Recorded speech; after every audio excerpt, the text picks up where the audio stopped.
the rise of purpose in brand as a function and an outcome of it. I think we've all seen that. But at the same time as well, there is some thoughts around in a modern contemporary business and environment, one where brand has much wider breadth and where the environments that we work in are much more complex. What is the purpose of brand in your business? So quite purposefully a double-edged meaning. This is a joint presentation between Emperor and Warwick Business School.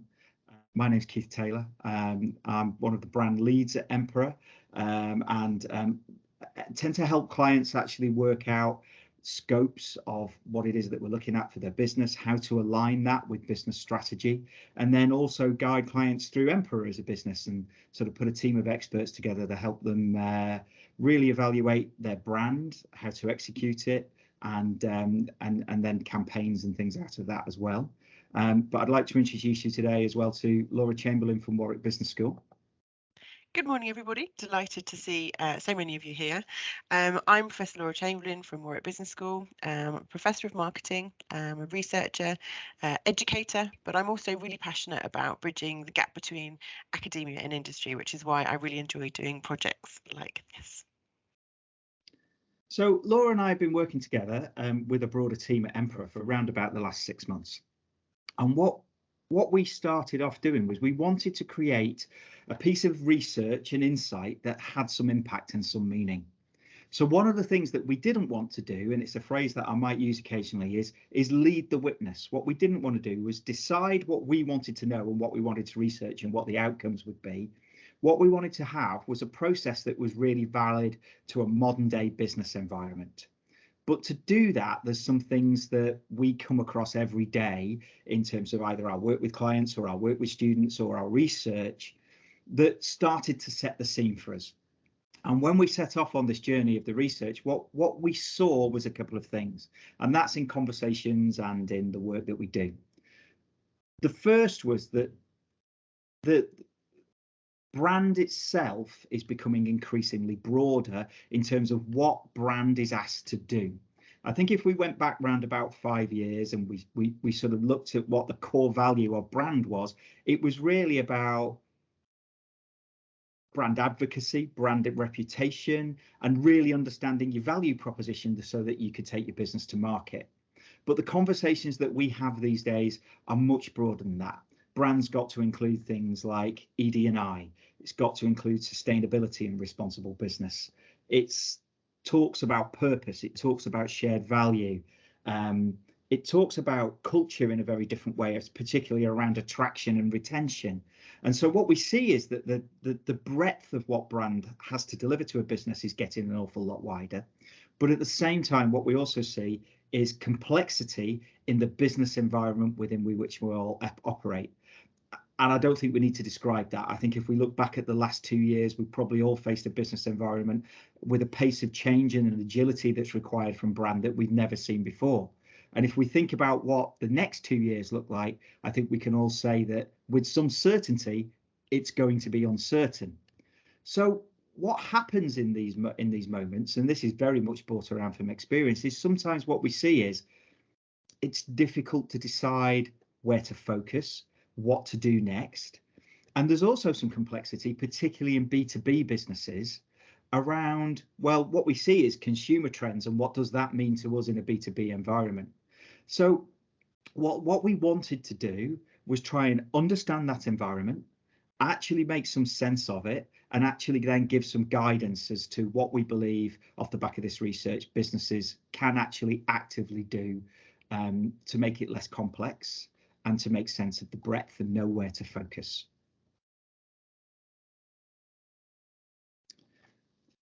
And really what we want to do is deliver influence into the business through brand. And for a while, if any of you have joined these kind of events that we've run before, you'll know that what we try to do is not make brand complex. We like to keep it simple and fairly direct. And there's always been 3 things that we talk about. And it's been a very simple measure, which says if your brand is distinct from peers and in the marketplace, and there's a real understanding of your value proposition, if you're relevant to the people that you want to talk to and you want to do business with, And if that brand is authentically you, that your people in your business can actually deliver that brand, then there's a good chance that we're heading in the right direction. But one of the KPIs that we've started to really think about is brand impact, over and above feeling good or customer loyalty or reputation or retention. Over and above those things, how do we know that your brand is starting to deliver impact to the business in a different way? And if you remember the series that we did probably 12 months ago now, that Daryl Mead and I did together, brand impact and measurement was one of the key themes that came out of that. So what we'd like to think about at the end of this today is there an impact model that can help guide some frameworks around how you can start to think about brand? And today, I think it's important that a number of you giving up your time is that we provide some value to you. So why do we think that this is going to be of interest? And what have we done over the last 6 months to actually give you some insight and some knowledge that we think will be of value? First of all, what we've managed to do is identify this thing called the purpose gap, and Laura and I are going to talk you through that today. Secondly, is that our data, when we saw it at the beginning and we talked about breadth and we talked about complexity, what we wanted to do was explore whether we saw that to be true. And so we've got some data that underpins some of the findings and some of the recommendations that we make today. What we've also managed to do is look at this thing called the purpose ladder. And one of the things we've managed to explore is the role of purpose within brand and within your business, and where you might be today, and where actually your aspirations and your ambitions might be for tomorrow. And then finally, what we've also got for you today is an 8-point framework that actually starts to put some measurement around that last thing, brand impact. How do we know that the things that we're doing in our business, particularly in B2B, are going to have an impact on the things we need to achieve? So first of all, we're going to talk about some key things. And two subjects that are going to come up a lot today from our research, I talked about a lot, but it was quite interesting when we started to put this piece together, and we anecdotally asked quite a few people, what do you believe purpose to be? And what do you believe shared value to be? And the inconsistency in the responses that we got about that were quite startling, really, weren't they, Laura? They were very different. And that was through the field. One of the things we wanted to do when we teamed up with Warwick Business School was look at this through an academic lens as well as through a delivery lens and from a strategic sense that we work in Emperor. So what we're going to do is we're going to pin it down today. We're going to say, look, this is what we believe purpose in your organization is, and this is what we believe shared value is. And I think purpose, really, you'll be pleased to know, I think I got the relatively easier one. I think that we've all seen the value of purpose in brand and within our businesses really rise in the last sort of 3 to 5 years. And I think we know what purpose is, but for the purposes of this, I'd like to define it, because we often describe it as the why we are here. So if your mission is where are you going, your vision is the part of how you get there, the purpose is, well, why does this organization exist? And I think the bottom part of the definition is really important. It's a meaningful and enduring reason to exist that aligns with long-term performance. It provides a clear context for daily decision making, and it unifies and motivates stakeholders. And when we mean stakeholders, we mean internally, externally, partners, customers. Everybody understands what you're trying to do. But shared value, Laura, a little bit more complex, right? It is, and if we look at purpose as the why are we here, we like to look at shared value as more as the what. So what happens in an organization, so things like your policies, practices and operations, but also what happens outside of the organization. And this is where we're really looking at things like community context, economic and social conditions. It's generally about the wider world in which every organization operates. And we look at shared value very specifically in terms of the synergy between what happens in an organization and what happens outside of that organization. And it's this interplay and synergy between the internal and external.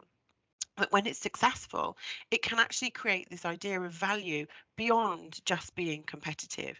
So that's how we have really started to think about conceptualizing this construct of shared value. So if purpose is the why are we here? Shared value is the synergy between what happens in an organization and what happens outside of the organization, so that you can create value beyond being just competitive.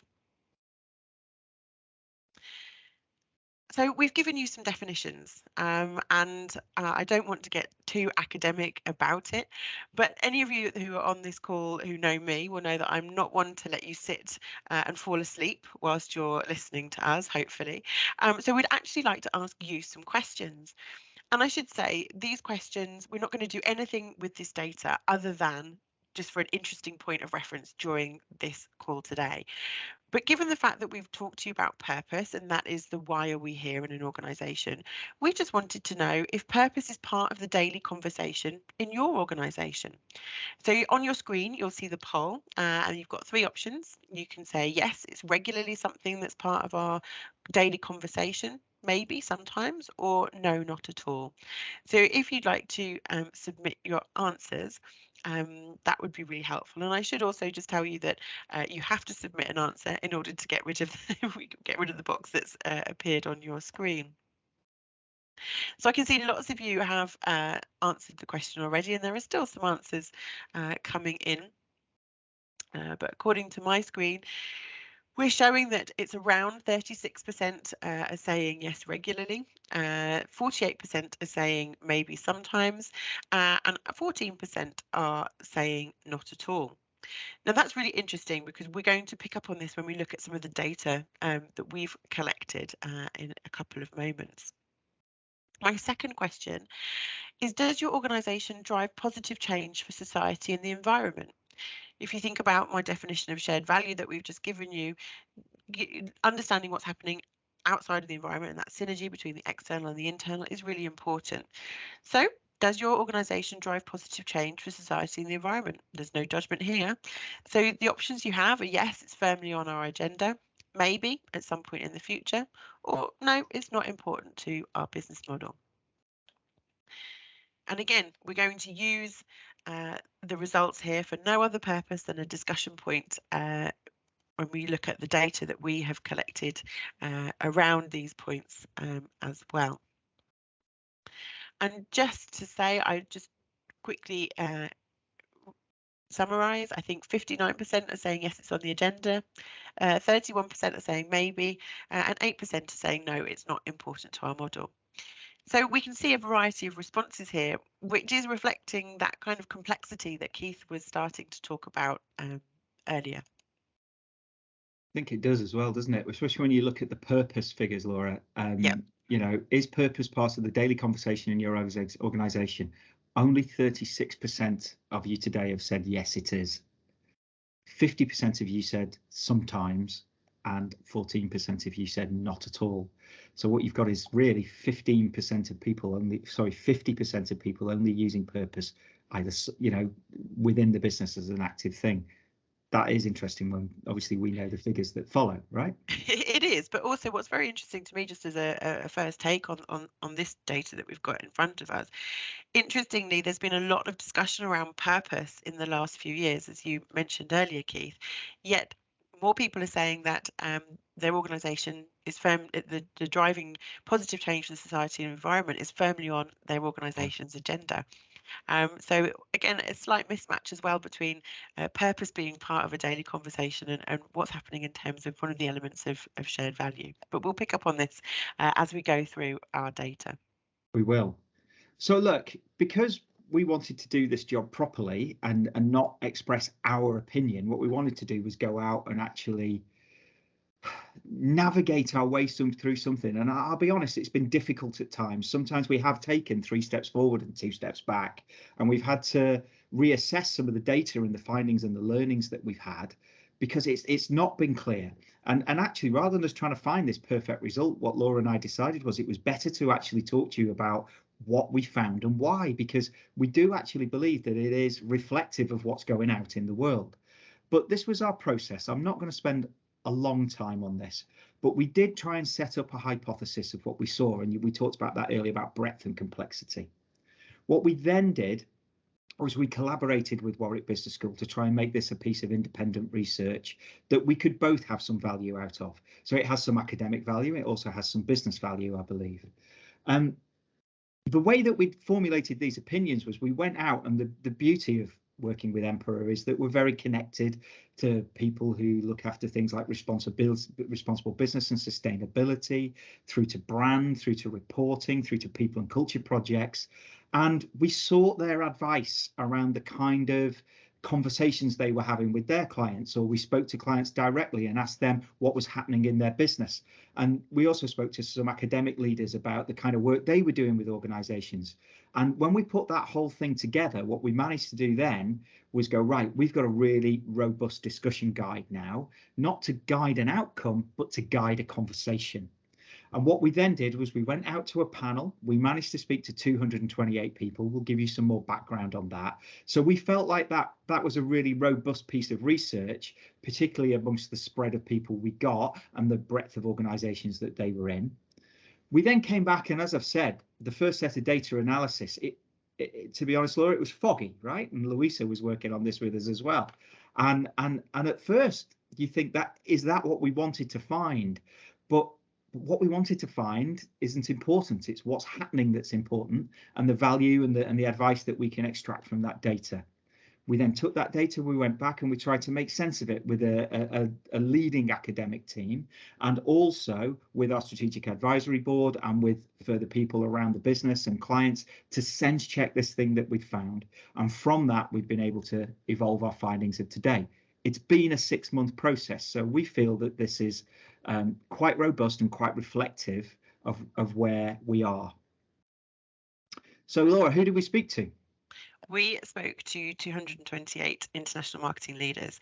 And I should say here as well, we used mPanel, an organisation, to help us to identify the marketing leaders, so that we had an anonymised sample. And we didn't want a US skew to the data because Emperor and Warwick Business School are based in the UK, and this is where we're doing the majority of business. But we did also want to have US and some European representation in our sample as well. And what was really important to us, that we were talking to marketing leaders, the majority of whom were primary decision makers within their organisation. So you can see on the screen, 84% of our sample were in fact primary decision makers. We also tried to have a spread across B2B2C, B2B and also B2C organisations. So we tried to have a really representative and robust sample to answer our questionnaire that we put together.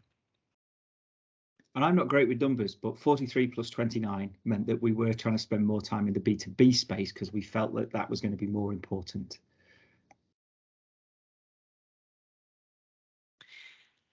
And so when we went to the stage where we were looking at creating the questionnaire that went out to the 228 marketing leaders, we wanted to test this idea around the purpose of brand, but also to understand a bit more about this breadth and complexity that businesses and marketers face.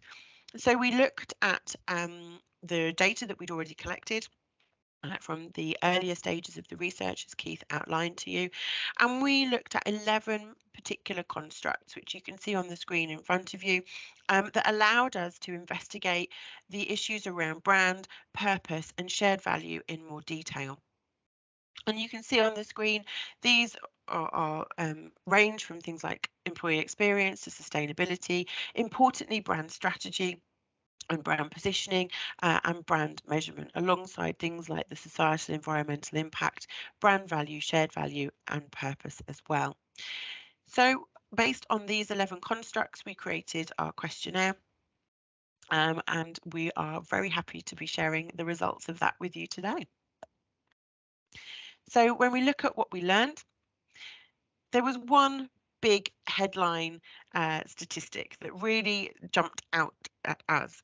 And I should contextualize this by saying this is very much a statistic that speaks to the idea of the fact that people see an importance in purpose, but perhaps don't necessarily act in the way that that reflects their beliefs and understanding. So 82% of our sample said that purpose was really important, but only 42% reported that their company stated purpose had much effect. And we found this to be really, really interesting, because it is a clear dichotomy between perhaps the way in which we talk about purpose, but then perhaps what we do about it in real terms. Now, this is a very nice way of looking at statistics because it's very black and white. On one hand, you've got a high number, on the other hand, you've got a low number. But what we actually found when we started to look through the data was that the complexity that we've already started to talk about was reflected in the data that we uncovered. And what we really found was that purpose actually means different things at different times to different kinds of businesses. And this is what we really wanted to understand more as we look through the data. And we've got 5 different elements that we're going to talk to you about today. The first of these is brand strategy. We broke it down. So we've got brand strategy, shared value, purpose, employee experience, and brand value are the 5 constructs. And this, as Laura says, it's not black and white, but there are some interesting things that we can take from the data and then explore into some models a little bit later. So as far as brand strategy was concerned, our respondents believe the importance of responsible business and acting ethically. And this is something that we have conversations around every day when we're talking around evolving narrative or evolving a brand proposition and strategy. And you can see in here, there's some incredible stuff from the research. It says 93% believe that if we do good, we do well as a business. 87% said that social and environmental considerations are integral to their brand strategy. And 90% said it was extremely important to place equal emphasis on commercial and responsible business objectives. But actually, particularly in listed companies, what we found was that short-term shareholder value is actually the main driver of promotion, operations, behavior.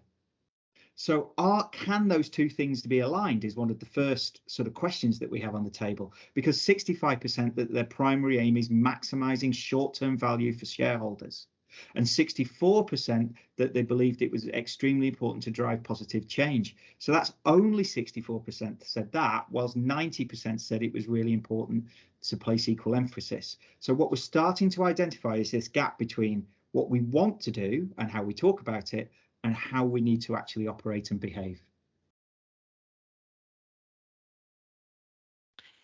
The second set of results that we wanted to share with you are around this construct of shared value. And again, you can see on the screen some really interesting results that we found. 91% of our sample aimed to deliver shared value for all stakeholders. And this is somewhat reflected in the data that we collected from you earlier, where 65% said that delivering environmental and societal good is firmly on your organisation's agenda. And 81% of our sample also said that strategy is focused on creating shared value for all stakeholders, but only 65% are driving positive change in society and or the environment. And what's really interesting to me is that 65% of you said that you were driving positive change in society and or in the environment, and 65% of our sample said exactly the same thing. But what we can see here in the yellow figures on the left-hand side is that there is a slight mismatch between aims. So 91% of our respondents aim to deliver shared value for the stakeholders, but only 65% can say that they are actually driving positive change in society. So there's an interesting mismatch there slightly between the figures. And we looked at the data and we also found some challenges and obstacles that people were reporting that were there that was preventing them from bringing strategy to life within this context of shared value. And 66% felt that there isn't a convincing business case for implanting a shared value strategy. And 65% said that their corporate principles and ethos are not aligned with the concept of shared value creation. So interestingly to me, we can say on one hand, the majority of the sample, 91%, said they aimed to deliver shared value to all stakeholders, yet there was quite high numbers that were reporting the fact that they didn't feel there was a convincing business case in terms of implementing a strategy, and that their corporate principles and ethos maybe were not actually aligned to the concept of shared value creation overall. When we look at purpose, can you see a theme developing here?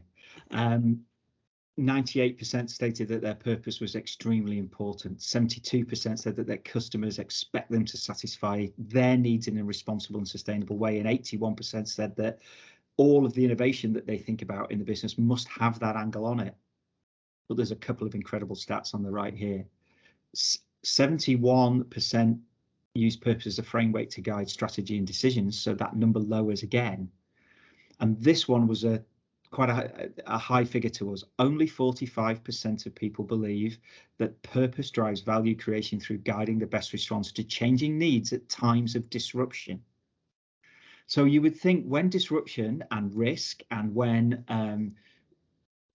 markets and environments are volatile, you would think maybe purpose is something that people fall back on and actually use to make short-term decisions for longer-term gain, but only 45% of our sample found that they did that.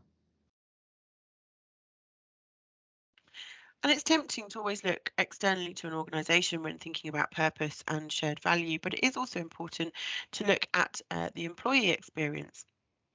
And we found that our respondents believe it's important to engage employees with their values and the impact that they want their brand to make. So 85% said that they wanted their brand to create meaning and improve the work experience of their employees.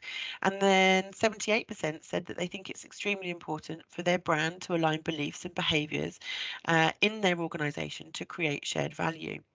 Yet only 62% communicate their purpose to their employees. This was a really startling piece of data that we found, because it would seem that it would be logical, if you have a very purpose-driven organisation, that you would communicate that purpose to your employees. So again, thinking back to the information Keith was just giving you around purpose, looking at this in the context of that, it seems very stark that 62%, only 62% communicate their purpose to their employees. And finally, the last thing we looked at was brand value and around measurement. And again, if any of you attended the event that we did a year ago, the figures around measuring brand value varied. So 96% said they were trying to measure it. 77% said they looked specifically at customer retention. 73% were doing brand surveys, 70% were doing competitor benchmarking, but only 57% were doing revenue and cost analysis. And this was something that we found last time, that sometimes the impact of brand and marketing expenditure usually comes around as a percentage of revenue or percentage of sales, not necessarily something that's aligned to a business plan. And measurement around brand impact is still difficult, even as the professionals that we are. Net Promoter Score, personally, I've never been a great fan of, but it also looks like that is falling down the line a little bit, particularly in B2B businesses, where only 55% are looking at that. But this figure, again, there's always a balance to everything. Our understanding of analysis and shared value, it doesn't quite compare, because only 57% of our sample said that they don't have the capability to measure and report the impact of creating shared value. So is some of that gap that we're finding actually about our lack of ability to measure the outcomes of things, and therefore things become more risk orientated, especially where brand is broad and environments are volatile? Is it actually about, well, can we measure this? Can we report back? Can we show value and evidence? Is that part of the problem why we don't always get the traction?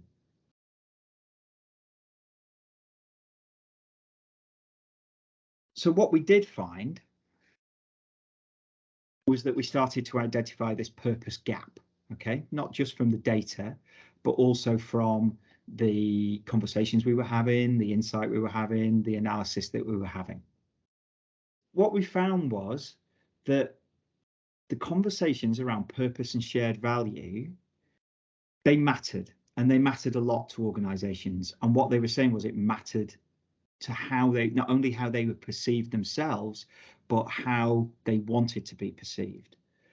But the conversations then really were about meeting short-term goals and short-term ambitions and meeting shareholder value, particularly in listed companies. And so we found these two themes. The first one was a disconnect in purpose. And the disconnect that we identified is the one between the long-term goal of the business and the day-to-day objectives that drive decision-making. We need to make revenue today, meaning that ultimately we will deal with doing something about purpose tomorrow, was a quote that we were given. And Laura, again, similarly, we had the same things with shared value. Yes, absolutely. And again, this is a quote that we were given from one of the participants in the qualitative phase of our research. And this was about the fact that organisations are often happy to create and communicate value for stakeholders, but delivering a true shared value model throughout a value chain as an expected operational outcome of the business is just too far out of reach. Meeting our shorter term commercial objectives is a much higher and immediate priority. So, as Keith says, it's this gap, but it's this tension between we know things matter and they're important, but actually, in the day to day running of an organization or a business, it doesn't end up being the priority and perhaps the actions that we take. And so, on one hand, things like purpose and shared value matter, but there are tensions that we've uncovered as part of our research. And I'd like to share three particular tensions with you that we've identified. One is that some see shared value as a separate entity, something that's different, something that's removed or separate to the organisation. But in reality, it's bigger than that. Shared value is actually part of an engine of businesses that have been ingrained in the model throughout an organisation in order to achieve success. So in order to move from seeing shared value as something other and different or external to an organisation, a shift in mindset is actually required. The second tension is around this idea of provision of shared value. So we often talk about providing shared value, but we rarely talk about becoming the recipient. The expectation here is that shared value is something that organisations provide or give to society or other organisations. But we'd like to question how businesses actually realise that they can be part of a shared value model that's good for all. They don't have to be the sole provider of shared value. And another tension arises from the viewpoint that shared value is an ideal, a utopia, if you will. But actually, this isn't true. Businesses can understand that shared value and purpose are not lofty ambitions, and that there are more simple things that you can do in order to ingrain purpose and shared value throughout your organisation. And one of the ways in which we've started to think about this is looking at what we call the purpose ladder. It's true. This conversation here that Laura picked up on, is the third point, is this perception around shared value is nearly everybody we spoke to did see themselves as having to provide it, which was an incredible thing, wasn't it? As opposed to being part of it. And I just wonder how many of you actually feel that same way, that you'd thought about shared value in that way. So what we learned, and one of the first outcomes we put in there was we've understood the environment. The second one is then, can we try and help you as organizations understand where you are on the purpose ladder, but then really importantly, not where you want to be, but where realistically you could be. And so we've kind of developed this framework to help people try and understand that. And one of the things that we found, particularly around our wider conversations, if we start at the bottom, was that purpose wasn't necessarily for everybody. There were organizations that didn't believe it would drive them, that didn't believe that it added value. And I think some of that falls down into maybe what kind of a business model you have in terms of ownership, or even what it is that you actually do. And I think what we've seen is that there are certain sectors and certain organizations that have moved very quickly into being something that have generated revenue for years and years and years in a country, to suddenly becoming obsolete within the next 5 to 10 years. You know, you just look at things like the diesel engine crisis, or how we look at carbon emissions, or how we're looking at energy provision right now, or look at work that people do in defence. Now, again, you could argue that that doesn't lack purpose. It has purpose, but how society views purpose has shifted. And it might be, you know, I used an example previously, you know, if you've got just one generation away, a parent who worked in a car plant for years and years and years, and they were the major provider, if all of a sudden those car plants are now seen as negative things, if they're not building electric cars, do we need to revive purpose? So there are organizations where we question, do they need to have purpose? On ground zero, there are plenty of businesses who think, yeah, I do understand that we need to reframe, we need to reshape, but I'm really stuck on how to do it. And of course, then the next level up, we kind of called it talk is cheap. There are box ticking organizations out there. I'm not asking any of you to kind of identify yourselves or out yourselves here, but it's kind of like, particularly around reporting and some of the financial regulations, we need to report on what our purpose is. But actually, the question is it activated? Are we actually looking at it from a regulation and a legislation perspective rather from a culture perspective or a behavior perspective or an operational model? I think then as well, there are plenty of businesses out there where purpose has really raised its way above the agenda and is really a core part of the brand messaging. And it's actually quite important to get your stakeholders to understand why purpose is important to you and also want them to buy into that. But actually, in that mode, what we might be doing is talking the good talk rather than walking the good walk. And, you know, is it truly embedded through the organization's behaviors, operations, structures, acquisition strategies, things like that?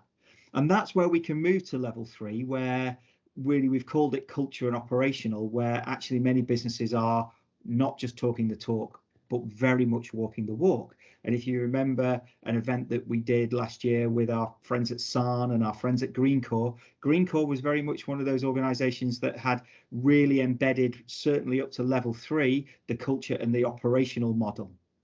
But actually level 4, we want to talk about as well and say, how aspirational is this? And Laura's going to give some guides as to whether we can reach level 4 of this. Is level 4 utopia? And I think, you know, one of the areas that we can look at is possibly legacy businesses. So is it difficult? So, for example, if you're in financial services and you have a big legacy business that's been running for hundreds of years, is it possible to reach that utopian 4th level, as opposed to somebody who might be a startup in the financial services business that can lend ethically, that can have funds in a very different way, that can offer different products in a digital space in a very different way to those that come from a different space? I'm not saying it's not possible, I'm saying it's potentially harder. And I think what's interesting about the purpose ladder is that we are able to potentially identify where we are today as an organization in a very honest way, but also look at where we want to aspire to and where our ambition is in a very honest way. So, Laura, over to you.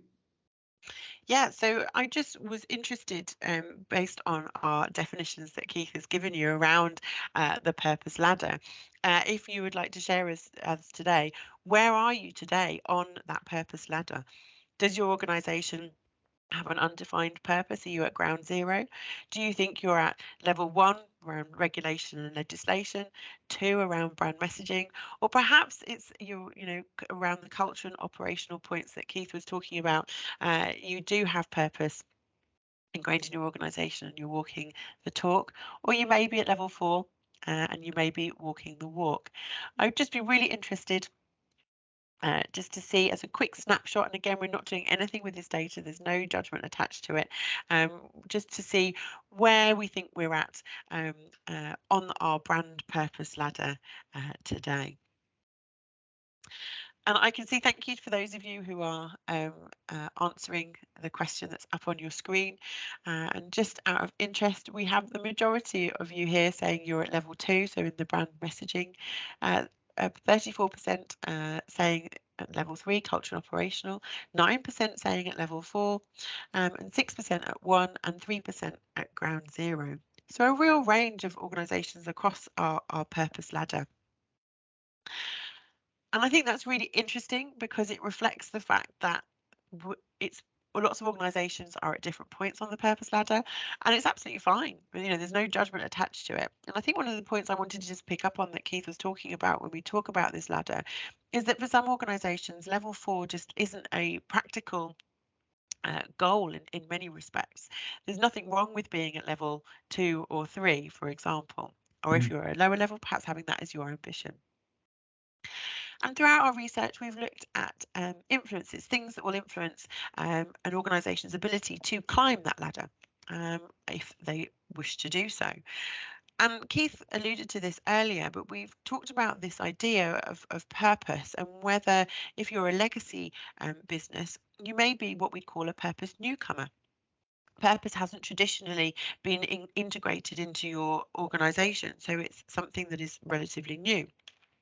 If you're a startup, you may be what we'd call a purpose native. So purpose could actually be integrated into your raison d'etre. And I think whether you're a purpose native or a purpose newcomer does actually impact your ability to climb the ladder, the purpose ladder, but also impacts where you can set your ambition level to be.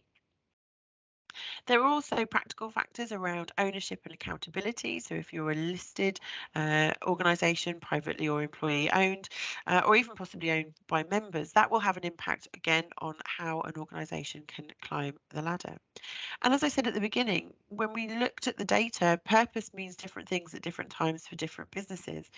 And so the sector or specialism that your organisation operates in will also impact your ability to climb the purpose ladder. Some sectors are more advanced, or it's more appropriate to think about purpose in a more holistic way throughout an organisation, and there may be a greater demand for evidence of positive impact as well. So these are three things that we think we need to be cognizant of and recognise that are influences that can impact how organisations can climb our purpose ladder. But we also wanted to look at reasons why brands don't walk the walk. And again, our data gave us some really interesting insight into this. And it does line up with some of the issues that we talked about previously. But you can see across the screen here that there were 4 key reasons we found why brands don't walk the walk. And in order to move past barriers, we need to better understand them first. So one is that a corporate ethos is not aligned to the concept of shared value creation. And again, we saw this in the statistics we showed you earlier. 26% actually interestingly said that there's lack of convincing business case around integrating purpose and shared value across their organisation. 27% said that the strategy is not developed to address social challenges that represent opportunities to increase revenue and or reduce costs. And 22% said that a barrier was around this idea of measuring and reporting the performance of creating shared value. And this is why Keith touched on the ideas around measurement earlier, because it is something that is important, but it is also seen to be a barrier to organisations in this context.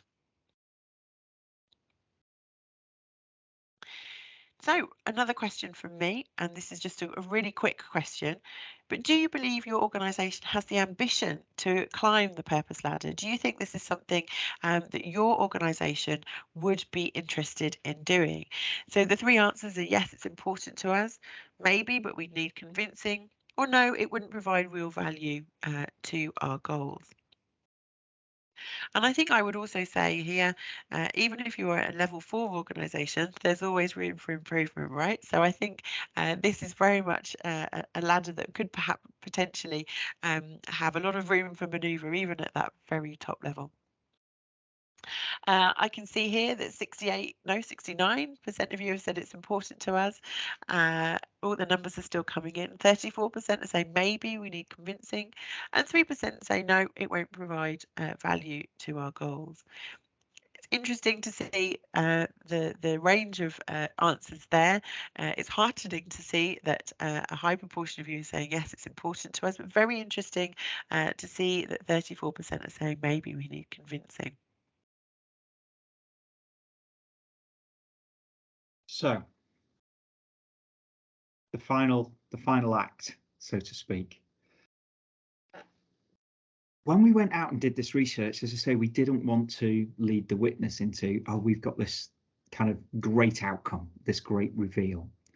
What we had hoped is that we could make sense of the breadth that was required of brand in a contemporary business and for the future. And what we also hoped was that we could make sense of the environment within which we were operating in. And if we could do those 2 things, then we could start to make some recommendations as to how businesses, brands and marketeers could start to think about the things that are important for brand in business. And how do you actually, particularly in the breadth stage, start to look at how I can break that down, make sense of it, and then decide as well where the volume control sits for my business around what should I do next. And that's so what we've actually managed to do is put a framework together that says, look, not this is the ultimate measurement model, but a framework that says there are 8 key criteria for how you could be thinking about your brand for your business. And if you're looking and thinking about these 8 things, they will have different volume controls within the framework, but you're certainly heading in the right direction. And it's based on all of the conversations we've had. It's based on the analysis we've done. It's based on the academic research that we've been doing. And it's also based on testing the outcomes once we've got this as well. So what are those 8 things? Here we have them. So we would like to recommend to you 8 components that we believe you should be thinking about in order to deliver brand impact. They're aligned with purpose and shared value, but actually they're trying to target quite commercial outcomes for B2B businesses. The first one is to go right back to the beginning of how we think about brand and those key KPIs. Is your brand distinct? Is your brand relevant? Is your brand coming authentically from within your business? Can your people believe it and deliver it? If we can start to think about your brand in that sense, then first thing that we do is start to look at the alignment between the business plan and the objectives and whether your brand is starting to empower those objectives. The second one is doing a specific piece around brand alignment with employees. So brand alignment for employees with me is about how we behave with each other, how we behave with our customers, what good looks like, how we behave with our supply chain, and whether those brand ethics and that brand essence is actually distilling through the business and is activated by our employees. So not just good enough to actually get great results, but to get great results in the right way. The third element is whether your brand is agile. And one of the things we talked about, agility has been a subject matter within brand for a while. What it doesn't mean is that we jump from point A to point B to point C. What it means is we have an agile brand that we've constructed in a right way that has a core that doesn't move, but allows us to move within the times and within the environment that we're operating in a responsive and agile way. And what we found was that, particularly in our data, that a lot of our 228 samples said that their brand wasn't agile enough. It was too rigid, and that's why they weren't turning to things like purpose or shared value as part of a response to a very quickly changing world. So we believe that agility within your brand and the ability to hold your core, but actually move with markets, with times, is going to be absolutely key going forward. The fourth point in your brand impact is to communicate shared value and engage external stakeholders. We've already talked about those people who are internal to the organization and about how we behave and how we operate with each other, but actually making sure that we communicate externally the shared value we're either part of or creating, or the value that we're creating outside of profit and revenue to wider communities and societies is becoming more and more important to brand and is a key element of that in terms of how we think about the next 18 months to 2 years. And as part of that, what we're going to have to do is communicate social value and responsible business propositions as part of our brand. I think that's something that we've been thinking about, talking about, and sustainability is something that we as practitioners talk about clients all the time in terms of not just sustainable operations, but sustainable business models. But actually, social value and the responsible business proposition is becoming absolutely core to brand as we move forward. We're going to come back as well. Point 6 was a lot of the research told us that actually what brand needs to do is to, I don't want to say it's old school, but the conversations that we have around reputation and recognition are really key. Not so much of I want to be recognized and I want to have a reputation, but what is that reputation? How do I manage that reputation? How do I actually think about my brand and the reputation that it provides to my customers as part of that process as well? And how important is that? And how can we measure reputation? And how can we measure recognition? And of course, point 7 is actually about the core elements of what brand is there to do. And our sample told us very clearly that what they need brand to do is to engage with customers, to increase business, and actually to get repeat business, to go for that customer loyalty. And that was really interesting because we think of that in a consumer sense, but we know the value that that provides in a B2B sense as well. And then finally, the 8th point on the wheel, are we actively engaging the business ambitions that we have and the objectives that we need to achieve, whether it be customer acquisition, whether it be market growth, increased profit, product launch, all the different things that we need to actually achieve with the business in order to move forward. Is brand empowering that? So here we have it. The 8 outcomes that we would like you to think about. Is your brand actively thinking about? Is it delivering? Is it powering your business? Is it looking at your employees? Are we communicating shared value or communicating responsible business? Are we actually engaging with customer loyalty? If we're thinking about these 8 things, then we are some way to having a brand that's agile and active and responsive and talking around the same subject matter and having the right lenses on things as we go through our business.